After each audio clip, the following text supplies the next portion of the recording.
Hello, friends. This is the part 3 of the preamble.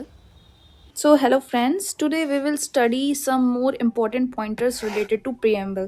Okay. So, कल जो हम लोग ने पढ़ा था कुछ important pointers थे preambles related. Now, for today, we have also have some pointers left.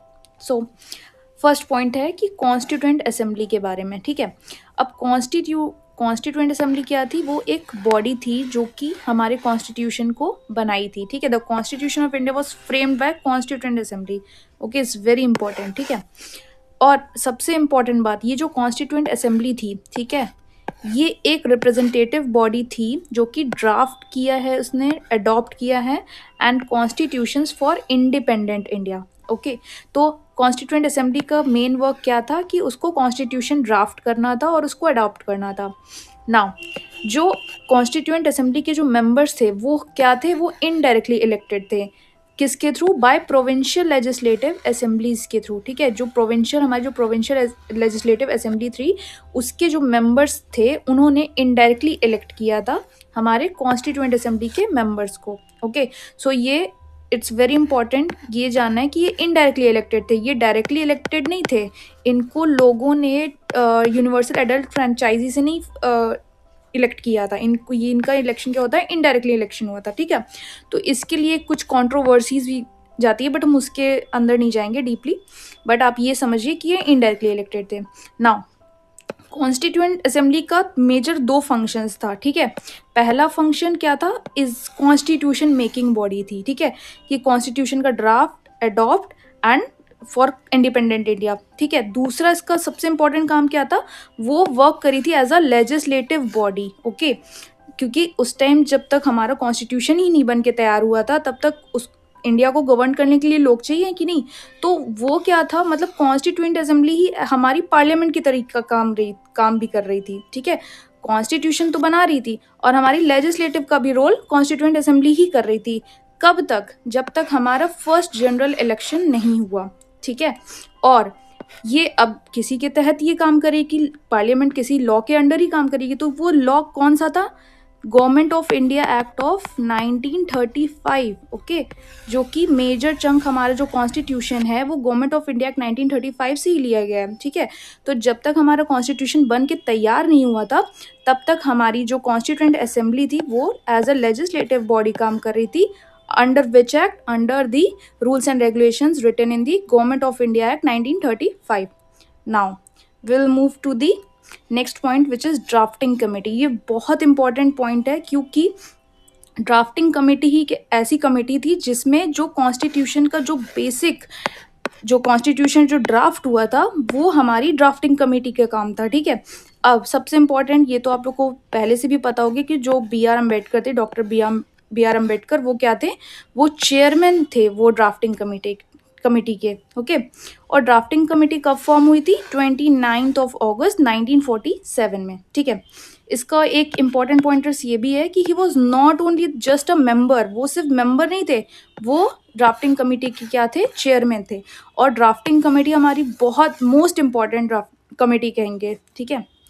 Now, अब क्या था? Drafting committee was responsible for preparing the draft constitution. ठीक है। ड्राफ्ट कॉन्स्टिट्यूशन कौन बना के लाता था? Drafting committee. और इस ड्राफ्ट कॉन्स्टिट्यूशन को हमारी कॉन्स्टिट्यूएंट असेंबली में उसको डिबेट, डिस्कशन एंड वोटिंग होता था उसके ऊपर। ठीक है।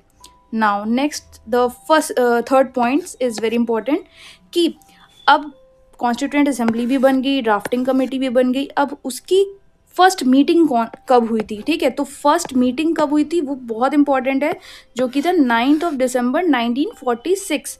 9 दिसंबर 1946 इज़ वेरी इंपॉर्टेंट डेट, और ये एग्जाम्स में कई बार पूछा जाता है, तो इसको बहुत ही अच्छे से याद कर लेना। 9 दिसंबर 1946 में हमारी कॉन्स्टिट्यूएंट असेंबली की फर्स्ट मीटिंग हुई थी। ठीक है। अब कॉन्स्टिट्यूएंट असेंबली भी बन गई, फर्स्ट मीटिंग 9 दिसंबर 1946 को भी हो गई।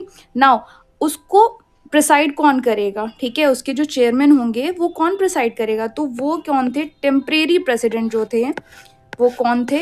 डॉक्टर सच्चिदानंद सिन्हा। ठीक है। ये कई बार क्वेश्चंस पूछा जाता है कि उसके ड्राफ्टिंग कमेटी के जो टेम्परेरी प्रेसिडेंट कौन थे। टेम्परेरी प्रेसिडेंट, ये एक्चुअल प्रेसिडेंट तो नहीं, एक्चुअल प्रेसिडेंट नहीं है, ये टेम्परेरी प्रेसिडेंट है। एक्चुअल प्रेसिडेंट आप लोग प्लीज़ कमेंट्स में बताइएगा, ठीक है। और टेम्परेरी प्रेसिडेंट कौन थे? डॉक्टर सच्चिदानंद सिन्हा, ठीक है। This meeting mark the formal beginning of the constitution making in the India, ठीक है। नाउ ये 3 पॉइंटर्स वेरी इंपॉर्टेंट है। अब आते हैं 4th पॉइंट्स पे। 4th पॉइंटर क्या है? एम्स एंड ऑब्जेक्टिव रेजोल्यूशन, ठीक है। ये क्या था? अब 9 दिसंबर को हमारी फर्स्ट मीटिंग हुई कॉन्स्टिट्यूएंट असेंबली की, फिर उसके 4 दिन बाद हमारे कॉन्स्टिट्यूएंट असेंबली में डॉक्टर जवाहरलाल नेहरू क्या लाते हैं? एम्स एंड ऑब्जेक्टिव रेजोल्यूशन लाते हैं। कब लाते हैं? 13 दिसंबर 1946। आप इसको ऐसे याद कर सकते हैं, जिस दिन फर्स्ट मीटिंग थी उसके 4 दिन बाद, ठीक है। तो 9, 10, 11, 12, 13, ठीक है। तो 13 दिसंबर 1946 को क्या आया है? एम्स एंड ऑब्जेक्टिव रेजोल्यूशन आया है, ठीक है। कौन लाया था? वो डॉक्टर जवाहरलाल नेहरू लाए थे, ठीक है।